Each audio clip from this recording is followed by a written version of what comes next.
আসসালামু আলাইকুম বন্ধুরা। Xiaomi অনেকদিন পর আসলে অনেক ইন্টারেস্টিং একটা ফোন বের করলো চায়নাতে রিসেন্টলি Redmi Turbo 4 নামে। তবে অনেকেই হয়তো জানবেন যে এই ফোনটা এই জানুয়ারি মাসের 9 তারিখেই ইন্ডিয়াতে লঞ্চ হবে। তবে সেটা Poco X7 Pro নামে। অর্থাৎ Redmi Turbo 4 এই ফোনটার গ্লোবাল ভেরিয়েন্টই কিন্তু হবে Poco X7 Pro। আর এই ভিডিওর শুরুতে আমি এই ফোনটাকে এত ইন্টারেস্টিং বলার মূল কারণ হলো এই যে রিসেন্টলি Xiaomi যে ফোনগুলো বের করতেছে এদের মধ্যে কোনোটাই কিন্তু তেমন ভ্যালু ফর মানি ছিল না। বিশেষ করে রিসেন্টলি যে Redmi Note সিরিজ লঞ্চ হইলো সেটা যদি আপনি ভালো করে দেখেন Redmi Note 14 সিরিজের স্পেসিফিকেশন অনুযায়ী প্রাইসটা কিন্তু অনেক বেশি হয়ে গেছে। সো প্রাইস অনুযায়ী যখন পারফরমেন্স আমরা পাবো না তখন কিন্তু সেটা আমাদের কাছে কখনোই ইন্টারেস্টিং লাগবে না।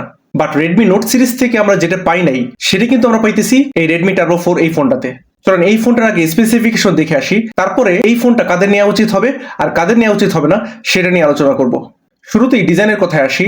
এই ফোনের one of the best part আমার কাছে লাগছে এই ফোনটার ডিজাইন, কারণ এটার যে প্রিডিসেসর Redmi Turbo 3 সেটার ডিজাইন যদি আপনারা দেখে থাকেন তাহলে বুঝবেন যে Redmi Turbo 3 এর ডিজাইনটা কিন্তু খুব বেশি একটা ভালো ছিল না এবং ফোনটা ধরতেও একদম প্লাস্টিকে ফিল হইতো। বাট Redmi Turbo 4 এর বিল্ড কোয়ালিটি কিন্তু দুর্দান্ত করা হয়েছে। যদিও এই ফোনটার মাল্টিপল কালার ভেরিয়েন্ট লঞ্চ হয়েছে বাট এইটার যে হোয়াইট কালারটা সেটা কিন্তু আসলেই গর্জিয়াস, মানে সিরিয়াসলি দুর্দান্ত লাগছে এই হোয়াইট কালারটা।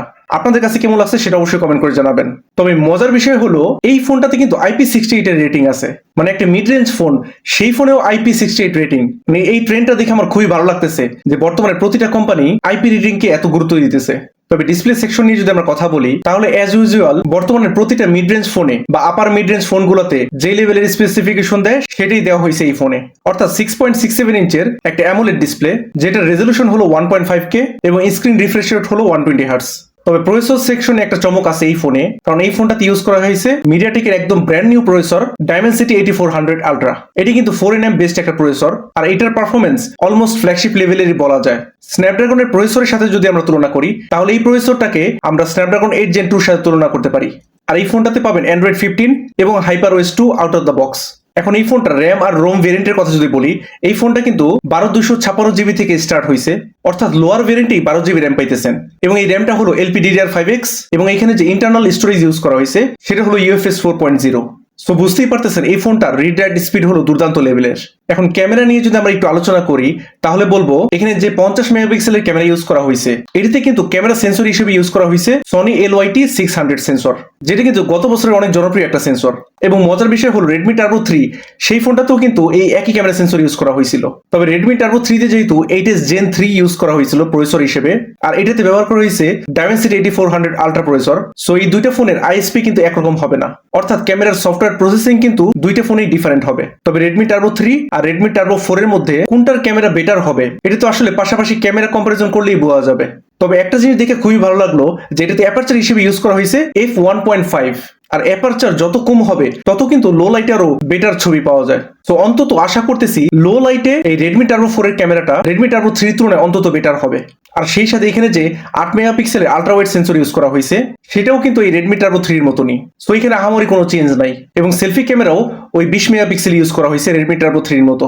সো আমার মনে হয় ক্যামেরা নিয়ে বেশি এক্সপেকটেশন না রাখাই ভালো, কারণ এই টাইপের যেসব মিড রেঞ্জ ফোন আছে যেগুলোতে অনেক বেশি হাই পারফরমেন্স পাওয়া যায় সেগুলোর ক্যামেরা কিন্তু খুব বেশি একটা ভালো হয় না। সো এইটাকে জাস্ট এভারেজ ক্যামেরা বলতে পারেন। তবে Redmi Turbo 4 এর সব থেকে বিগেস্ট যে আপডেটটা সেটা আমি বলবো ব্যাটারিতে, কারণ যেখানে Redmi Turbo 3 তে 5000 mAh ব্যাটারি ইউজ করা হয়েছিল সেখানে Redmi Turbo 4 এ কিন্তু 6550 mAh ব্যাটারি ইউজ করা হয়েছে, মানে এক কথা হিউজ জাম্প ব্যাটারিতে। এবং সেই সাথে 90 ওয়াটের চার্জার তো আছেই, যেটা আবার বক্সেই পেয়ে যাবেন। এবং সব থেকে মজার বিষয় হলো Xiaomi নিজে ক্লেম করতেছে যে এত বড় ব্যাটারি হওয়ার পরও মাত্র 45 মিনিটের মধ্যেই ফুল চার্জ করা যাবে। সো এটা তো দারুণ একটা বিষয় যে এত বড় ব্যাটারিও পাইতেছি আবার এত দ্রুত চার্জিং সিস্টেমও পাইতেছি। সো এই ব্যাটারির জন্য অন্তত Xiaomi-কে ধন্যবাদ দেওয়া দরকার। সো এই হলো ওভারঅল Redmi Turbo 4 এর স্পেসিফিকেশন। এখন আমি যদি বলি এই ফোনটা কাদের নেওয়া উচিত হবে তাহলে আমি শুরুতেই বলবো যারা ক্যামেরা লাভার শুধুমাত্র তাদেরকে বাদ দিয়ে যারা একটা অলরাউন্ডার ফোন খুঁজতেছেন যে একদম কম বাজেটের মধ্যে ফ্ল্যাগশিপ এক্সপিরিয়েন্স পাইতে চাইতেছেন তাদের জন্য কিন্তু দুর্দান্ত একটা ডিল হবে এটা। কারণ এই ফোনের ডিজাইন থেকে শুরু করে ডিসপ্লে, প্রসেসর, ব্যাটারি লাইফ সবই কিন্তু দুর্দান্ত পাইতেছেন। জাস্ট আমি মনে করি ক্যামেরাটা যদি আরেকটু বেটার করতে পারতো, মানে অন্তত আলট্রা ওয়াইড সেন্সরটা যদি 8 মেগাপিক্সেলের জায়গায় 50 মেগাপিক্সেল হইতো তাহলে হয়তো পুরো পারফেক্ট একটা ডিল হইতো এই ফোনটা। বাট তারপরও জাস্ট ক্যামেরা লাভার বাদে কিন্তু সবাই এই ফোনটাকে কনসিডার করতে পারেন। আর আপনি যদি ক্যামেরা লাভার হয়ে থাকেন তাহলে তো আর কিছু করার নাই, তাহলে এই ফোনটাকে আপনার অ্যাভয়েড করতে হবে। আর এই ফোনটার প্রাইস কিন্তু চায়নার প্রাইস থেকে যদি আমরা কনভার্ট করি তাহলে বাংলাদেশের টাকায় দাঁড়ায় 34-35 হাজার টাকার মতো। তবে বাংলাদেশে যখন ফোনটা আসবে তখন অবশ্যই শুরুতে প্রাইস অনেক বেশি থাকবে, তবে যখন 33-34 হাজারের মধ্যে পাওয়া যাবে ফোনটা, তখন কিন্তু একদম চোখ বন্ধ করে নেওয়ার মতো ফোন হবে এটা। সো যারা নেওয়ার কথা ভাবতেছেন তারা আসলে প্রাইস ড্রপ করা পর্যন্ত একটু ওয়েট করবেন, তাহলেই কিন্তু এই ফোনের রিয়েল ভ্যালুটা পাবেন। সো যাই হোক, এই Redmi Turbo 4 এই ফোনটা আপনার ওভারঅল কেমন লাগলো সেটা অবশ্যই কমেন্ট করে জানাবেন। আপনার কি মনে হয় Xiaomiর যে জনপ্রিয়তা ধীরে ধীরে কমে যেতেছে, এই ফোনটার মাধ্যমে কি Xiaomi তাদের জনপ্রিয়তাটা ফিরে পাইতে পারে? আমার মনে হয় Redmi Turbo 4 শুধুমাত্র এই ফোনটাকে দেখলে হবে না, এই ফোনটা যে গ্লোবাল ভেরিয়েন্ট ইন্ডিয়াতেই যে লঞ্চ হবে সেটা আমাদের দেখতে হবে, অর্থাৎ Poco X7 Pro। আমার মনে হইতেছে Poco X7 Pro ফোনটা অনেক বেশি সুপারহিট হবে এই বছর। তবে Redmi Turbo 4 নিয়ে আপনাদের মন্তব্য অবশ্যই কমেন্টে জানাতে ভুলবেন না। আজ আসি, আল্লাহ হাফেজ।